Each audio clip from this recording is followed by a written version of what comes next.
Salam literasi. Di setiap cerita ada makna, temukan makna di balik cerita.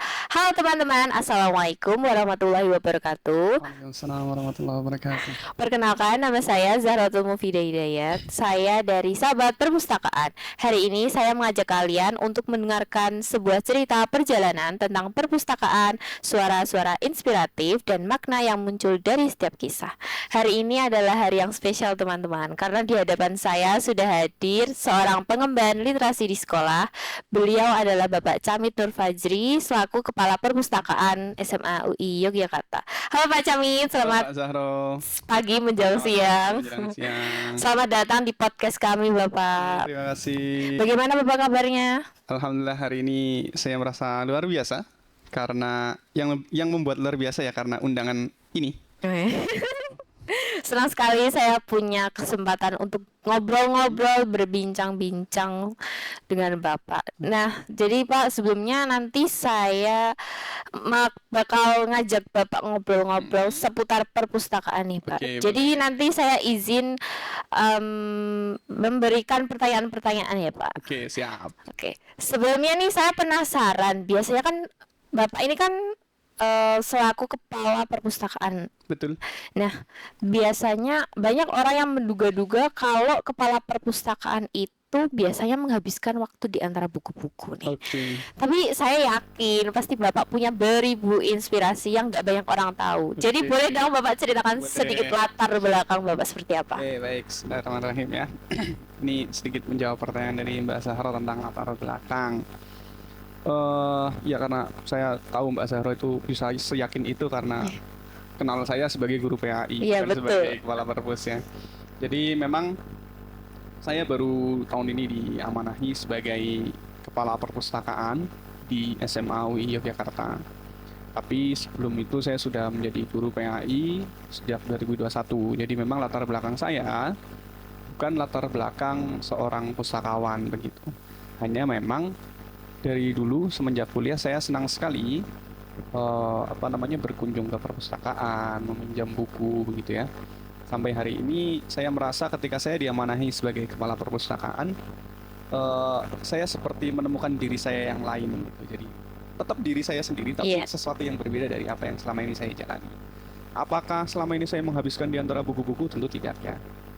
Karena tugas utama saya sebagai guru PAI, kepala perpus itu hanya sebatas tugas tambahan gitu di antara tugas tambahan yang lainnya. Jadi dengan berbagai tugas tambahan tentu saya tidak bisa menghabiskan waktu sepenuhnya di perpustakaan. Tapi insya Allah kalau dalam hal literasi, dalam hal penambahan informasi gitu ya, saya insya Allah selalu berkaitan dengan hal semacam itu. Mengajarkan pasti ngasih informasi ke orang lain kan.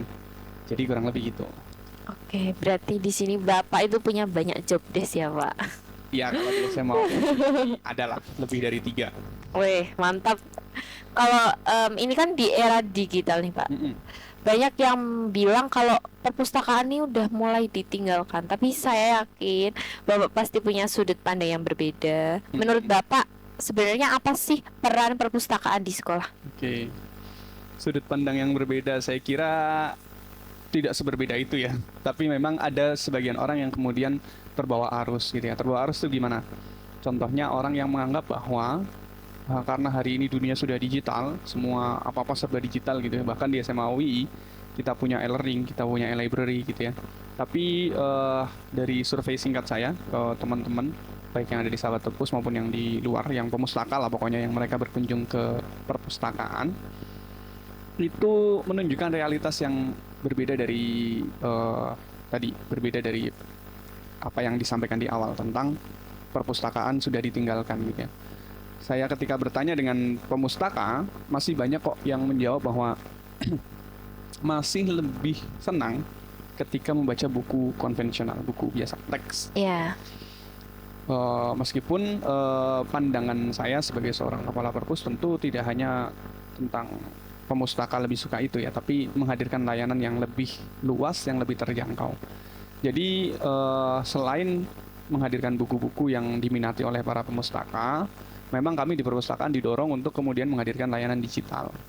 Maka Di perpustakaan SMA UI kita selain ada buku yang tercetak, ada juga buku digital gitu ya. Memang masih sangat minim buku digitalnya, tapi kami mencoba menghadirkan itu. Kemudian kami juga mulai mencoba masuk ke bagian media sosial ya. Artinya kami coba hadir di ya sebagaimana anak-anak teman-teman Zahro gitu ya. Iya. Mereka kan sering scroll IG gitu ya. Kami coba hadir di sana meskipun belum optimal juga. Nah, ini nanti tugasnya sahabat perpus untuk bisa mengisi gitu. Oke, jadi tadi Bapak sempat menyinggung tentang media sosial. Jadi bahasanya tuh tidak memaksa mereka kembali ke masa lalu, tapi Yes. kita yang menyambut mereka di masa kini ya, Pak. Betul, kurang lebih gitu. Oke. Nah, tadi Bapak seperti yang saya bilang sempat menyinggung sosial media, membuat video-video. Nah, kalau bicara soal podcast nih, Pak, Oke. kenapa sih perpustakaan perlu podcast? Ya, ini kemarin kita sempat bahas ya. Iya. Tapi biar teman-teman yang nonton tahu nih. Kenapa sih perpustakaan harus punya podcast? Satu, karena di SMA UI kita punya sumber dayanya. Ada studio, ya lumayan lah. Meskipun cuma gini, tapi masih ini nanti bisa nih ditambah ada atribut-atribut lainnya gitu ya. Satu, kita punya sumber dayanya. Yang kedua, podcast itu kan sekarang itu orang-orang kalau mau mendengar informasi, kalau zaman dulu orang cari informasi kan bisa di berita, koran gitu ya, di televisi gitu. Yang mana ketika orang harus melakukan itu, mereka harus meluangkan waktu khusus. Nah, gitu. Sedangkan podcast itu kalau berdasarkan pengalaman saya pribadi ya, saya mendengarkan podcast itu bisa sambil lalu gitu. Sambil lalu tuh sambil bekerja bisa, naik motor sambil dengerin podcast bisa, di mobil mungkin bisa dengerin podcast gitu ya. Artinya ada satu peluang di mana kita bisa berbagi informasi melalui hal-hal yang sifatnya orang tidak terlalu repot untuk mengakses gitu.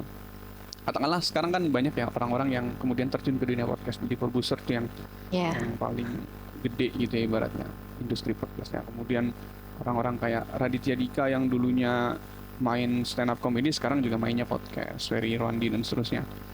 Nah, saya pikir kenapa kita tidak kemudian terjun ke sana? Ya, meskipun kita nggak tahu ya siapa yang akan mendengarkan, tapi saya pikir Iya, benar. kalau kita ngobrolnya perkara yang positif, kita ngobrolnya informasi positif, ya kita share saja. Siapa tahu kan gitu. Ada orang yang mendengarkan. Gitu kurang lebih. Oke, luar biasa ya. Kalau misalkan dibanding buku atau video, apa sih Pak keunggulan podcast menurut Bapak?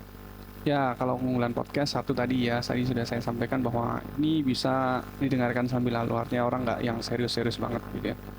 Karena apalagi podcast ini kan nanti jangkauannya luas ya, nggak harus ngobrol duduk di meja seperti ini ya. Barangkali nanti bisa podcast di perpustakaan sambil lesehan gitu ya, atau mungkin podcast sambil makan gitu ya, di sela-sela gitu ya. Artinya podcast itu kan sangat luas. Bahkan kemarin yang terakhir yang saya lagi ngikutin Dirty Food itu kan sebenarnya konsepnya seperti podcast ya, orang ngobrol aja gitu, menyampaikan gitu ya, bukan yang kemudian sangat sangat formal, itu bukan gitu ya.